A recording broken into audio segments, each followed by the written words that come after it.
बात करते हैं सिंगुलर मैट्रिक्स के बारे में। सिंगुलर मैट्रिक्स क्या होता है?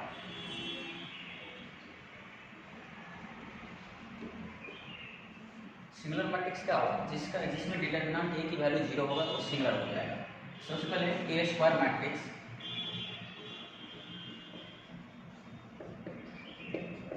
ए is said to be singular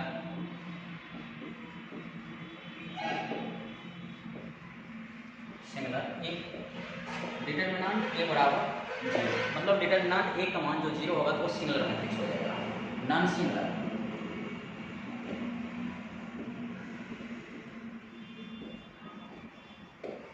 non singular क्या होगा? ये भी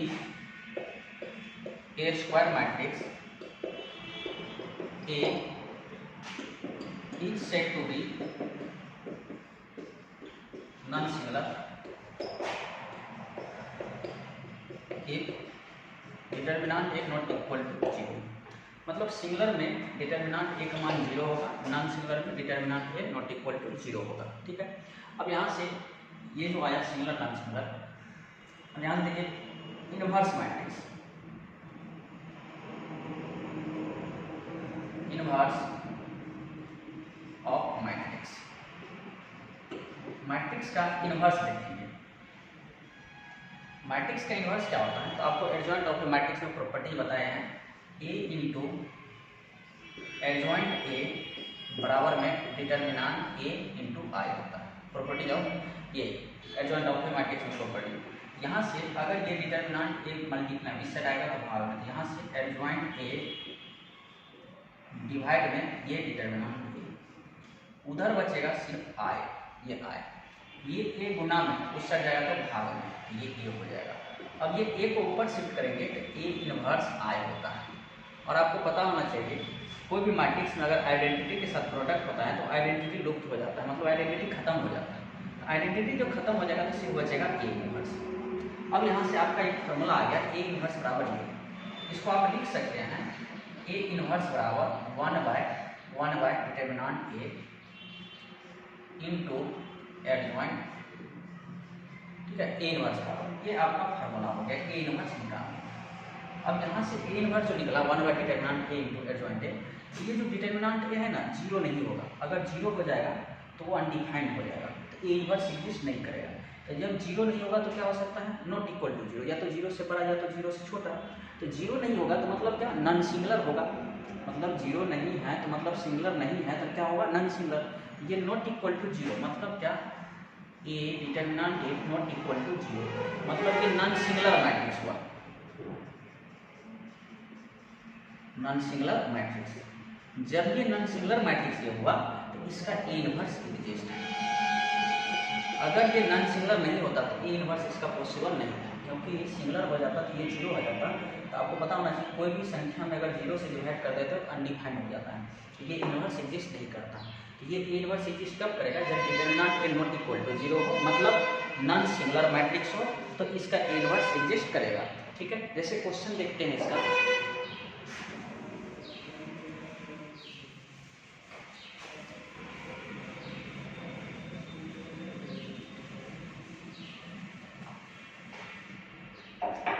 जैसे इसमें क्वेश्चन देखेंगे a इक्वल टू 1 2 5 6, इसका ए इनवर्स निकालना है। इसका जो ए इनवर्स निकालेंगे तो सबसे पहले इसमें डिटरमिनेंट ए निकालेंगे। डिटरमिनेंट ए का मतलब ये 1 2 5 6 डिटरमिनेंट के फॉर्म में हो जाएगा। इसको डिटरमिनेंट ए कैसे निकालते हैं? ये दोनों को गुना कर देते हैं और ये दोनों गुणा में घटा देते हैं। 1 गुने 6 माइनस 2 गुने 5, ये 6 माइनस 10 माइनस 4, ये माइनस 4 मतलब नॉन सिंगुलर हुआ, नॉट इक्वल टू 0 हुआ तो नॉन सिंगुलर हुआ। और जब ये नॉन सिंगुलर है तो इसका ए इनवर्स एग्जिस्ट होगा। अब यहाँ से ए इनवर्स एग्जिस्ट हो जाएगा तो डिटरमिनेंट ए निकालने के बाद हम इसका एडजॉइंट ए निकालेंगे। आपको दो ऑर्डर पता होगा, दो ऑर्डर के कैसे एडजॉइंट ए निकालते हैं। ये दोनों को इंटरचेंज कर देते हैं और ये दोनों साइन चेंज कर देते हैं, ये एडजॉइंट ए निकला। अब यहाँ से ए इनवर्स का फार्मूला होता है आपको 1 by determinant A into adjoint A. यहाँ से 1 बाय डिटरमिनेंट ए आपको -4 और एडजॉइंट ए 6 माइनस 2 माइनस 5 1, ये आपको ए इनवर्स निकल गया। ठीक है, तो ये आपका था 2 ऑर्डर। अगर कल बेटा थर्ड ऑर्डर का रहेगा, थर्ड ऑर्डर के कैसे दिखाएंगे तो भी देखिए।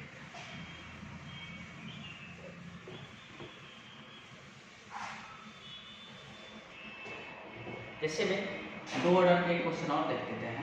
ए equal to A B C D, इसका निकालना है ए इनवर्स। इसका जो ए इनवर्स निकालेंगे तो सबसे पहले डिटर्मिनेंट ए निकालेंगे। डिटर्मिनेंट ए क्या हो जाएगा, ए डी या minus B C. Adjoint A निकालेंगे। एडजॉइंट ए कैसे होगा, तो ये दोनों इंटरचेंज, डी यहाँ ए यहाँ। ठीक है, अब ये दोनों साइन चेंज, तो माइनस बी यहाँ आ जाएगा। ठीक, और ये माइनस सी यहाँ, मतलब नेगेटिव हो जाएगा। ये दोनों इंटरचेंज, ये दोनों साइन चेंज। अब यहाँ से ए इनवर्स का फॉर्मूला लगाएंगे, 1 by determinant A into adjoint A. यहाँ से 1 बाई डिटर्मिनेंट ए है आपको A D minus B C. ठीक है, एडजॉइंट ए कितना आ गया, ये D minus B minus C और ए, ये आपका आंसर है। तो 2 ऑर्डर का ऐसे ही निकालते हैं, डिटर्मिनेंट निकाल करके फिर एडजॉइंट निकाल लेंगे और इसका फॉर्मूला लगा देंगे। जैसे नेक्स्ट क्वेश्चन देखते हैं, ए इक्वल टू -1 2 -3 -1, इसका ए इनवर्स निकालना है। इसका जो ए इनवर्स निकालेगा, सबसे पहले डिटर्मिनेंट ए निकालेगा। ये दोनों गुना करेंगे तो 1, ये दोनों को गुना करके घटाएंगे तो ये माइनस माइनस प्लस 6, 6 1 7, ये 7 आया तो मतलब नॉन सिंगुलर है। ए इनवर्स एग्जिस्ट करेगा। जब ये इनवर्स एग्जिस्ट करेगा तो इसका एडजॉइंट ए निकालेंगे। ठीक है, एडजॉइंट ए निकालिएगा तो आपको पता होना चाहिए ये दोनों इंटरचेंज, तो -1 और ये दोनों साइन चेंज, तो ये प्लस में है तो माइनस में आएगा, ये माइनस में है तो ये प्लस में आएगा। ए इनवर्स का फॉर्मूला अप्लाई करेंगे, 1 by determinant A into adjoint A. यहाँ से 1 बाई डिटर्मिनेंट ए कितना आया 7, एडजॉइंट ए आपका हो गया -1 -2 3 और -1, ये आपका आंसर हो गया। उम्मीद है 2 ऑर्डर का क्वेश्चन समझ में आ गया और थर्ड ऑर्डर का देखते हैं।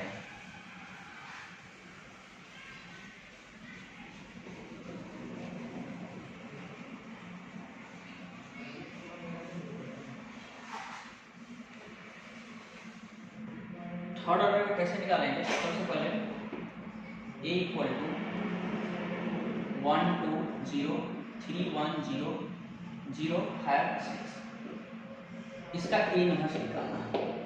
तो ए इनवर्स निकालने के लिए सबसे पहले डिटर्मिनेंट निकालते हैं। अगर सिंगुलर हो जाएगा तो वही मना कर देंगे, इसका इनवर्स एग्जिस्ट नहीं होगा। अगर नॉन सिंगुलर होगा तब इसका एडजॉइंट निकाल देंगे और उसके बाद फॉर्मूला लगाएंगे। सबसे पहले डिटर्मिनेंट आपको ये पता होना चाहिए, जिस रो या जिस कॉलम में 2 0 हो तो उससे आसान हो जाता है। तो हमें इसमें ये C3 को एक्सपेंड करेंगे। C3 के साथ क्या होगा, plus minus plus minus plus minus plus minus plus, मतलब 6 के साथ छोटा डिटर्मिनेंट दिखा देंगे। तो ये रो डिलेट अब कॉलम डिलेट, तो 1 2 3 1, यहाँ से 6 के साथ दिखाए तो 6 के साथ आपको क्या आ गया 6, इसको गुना किया 1, इसको गुना करके घटाएंगे तो कितना आ जाएगा 6। यहाँ से -5, अच्छा -30 आ गया। जब ये -30 आया तो नॉन सिंगुलर है। अब ये नॉन सिंगुलर है, इसका ए इनवर्स एग्जिस्ट होगा। और जब ये ए इनवर्स एग्जिस्ट होगा, अब इसको एडजॉइंट निकालेंगे। तो 3 ऑर्डर का एडजॉइंट निकालने का तरीका आपको शॉर्टकट भी बता दिए थे। अब इसमें देखते हैं एडजॉइंट निकालते हैं। सबसे पहले 3 ऑर्डर का एडजॉइंट 1 2 0 3 1 0 0 5 6, ये 3 ऑर्डर का रखेंगे। अब यहाँ से C1 और C2 रखेंगे, मतलब 1 2 3 1 0 5। अब यहाँ से C1 C2 रखने के बाद R1 ऊपर से R2 नीचे रखेंगे, 1 2 0 1 3 1 0 3 1। अब यहाँ से फर्स्ट रो और फर्स्ट कॉलम को डिलीट कर देते हैं। उसके बाद जो एडजॉइंट ए निकलेगा, इसके अंदर जो एलिमेंट रखेंगे उसका ट्रांसपोज कर देंगे। अब यहाँ से ये जो डिलीट हो गया था इसको गुना करेंगे, ठीक है, और इसको गुना करके घटा देंगे और वहाँ रख देंगे। यहाँ से इसको गुना 6, इसको गुना 0, तो सीधा सीधी 6 आया। और उसी प्रकार इसको गुना करेंगे तो इसको गुना करके घटा देंगे, तो ये 0 36 18, 0 - 18 -18। फिर उसी प्रकार इसको गुना करेंगे, इसको गुना करके घटाएंगे, तो 5 3 15 और ये 0 ये 15। अब यहाँ से इसमें चलते हैं, इसको इसको गुना करेंगे और इसको इसको गुना करेंगे, तो ये इसमें था, तो ये 0 हो गया और ये 12, तो 0 - 12 तो -12। फिर इसको इसको गुना करेंगे, ठीक है, और इसको इसको गुना करेंगे, ये 6 और ये 0, तो ये 6। फिर इसको इसको गुना करेंगे, इसको इसको गुना करेंगे, घटाएंगे, तो ये 0 और ये 5, तो 0 में से 5 गया तो -5। अब यहाँ से चलते हैं, फिर इसको इसको गुना करेंगे, इसको इसको गुना करेंगे, घटाएंगे, तो ये 0, ये भी 0, तो 0 में से गया तो 0। फिर इसको इसको गुना करेंगे, इसको इसको गुना करेंगे, घटाएंगे, तो ये भी आ रहा है आपको 0 में से 0, 0। फिर इसको इसको गुना करेंगे, 1 3 दूना 6, 1 से 6 गया तो -5, और इसका ट्रांसपोज कर देंगे, एडजॉइंट निकालेंगे। 6 - 18 15, -12 6 -5 0 0 -5, और ये एडजॉइंट ए जो निकला। अब आपको ए इनवर्स चाहिए, तो इनवर्स का फॉर्मूला होता है 1/डिटर्मिनेंट ए इंटू एडजॉइंट ए।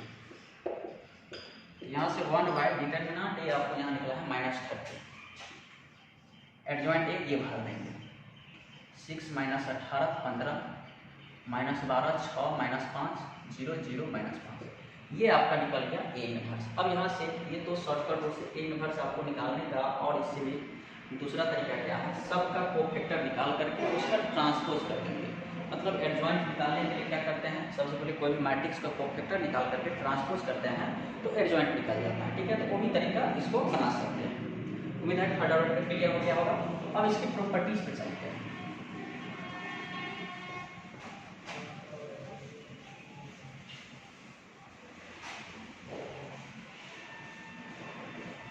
इसकी जो गुण प्रॉपर्टीज है, प्रॉपर्टीज ऑफ इनवर्स मैट्रिक्स का, अगर कोई भी मैट्रिक्स का इनवर्स निकालिएगा ना, ए के बराबर होगा। दूसरा क्या है, ए का इनवर्स का आप ट्रांसपोज कीजिए, या ए का ट्रांसपोज का इनवर्स कीजिए, दोनों बराबर होगा। तीसरा क्या है, अगर ए बी का इनवर्स है, आप इसको बी का इनवर्स और ए का इनवर्स लिख सकते हैं। चौथा क्या है, अगर डिटर्मिनेंट ए का इनवर्स का डिटर्मिनेंट, या डिटर्मिनेंट ए का इनवर्स बराबर में 1/डिटर्मिनेंट ए होता है, ठीक है। उसका अगला क्या होगा, अगर ए पे पावर के और बाहर इनवर्स है, या ए का इनवर्स पे पावर के, दोनों बराबर होगा, और यहाँ के इसमें नेचुरल नंबर रखेंगे, ठीक है। उसके अगला क्या आएगा, अगर A is symmetric, then A inverse also symmetric होगा। अगर ए सिमेट्रिक है, इसका इनवर्स आल्सो सिमेट्रिक होगा। नेक्स्ट क्या होगा, अगर ए सिंगुलर है, सिंगुलर मैट्रिक्स, तो ए इनवर्स आल्सो सिंगुलर होगा, ठीक है। अगला क्या आएगा, अगर ए बराबर diagonal A1 A2 A3 AN तक, इसका जो ए इनवर्स निकालेंगे ना, तो वो भी डायगोनल A1 का इनवर्स, A2 का इनवर्स, A3 का इनवर्स, ऐसे करके AN का इनवर्स तक होगा, ठीक है। जैसे इसका क्वेश्चन देखिए, अगर मान लीजिए A इक्वल टू डायगोनल 1 2 3 पूछा था, इसका ए इनवर्स पूछा था। अब A inverse equal to diagonal 1 का इनवर्स 1 ही आएगा, 2 का इनवर्स और 3 का इनवर्स। आप इसको ये लिख सकते हैं, डायगोनल 1 2 का इनवर्स 1/2, 3 का इनवर्स 1/3, ये आ जाएगा, ठीक है। तो ये था आपको इनवर्स ऑफ मैट्रिक्स का प्रॉपर्टी।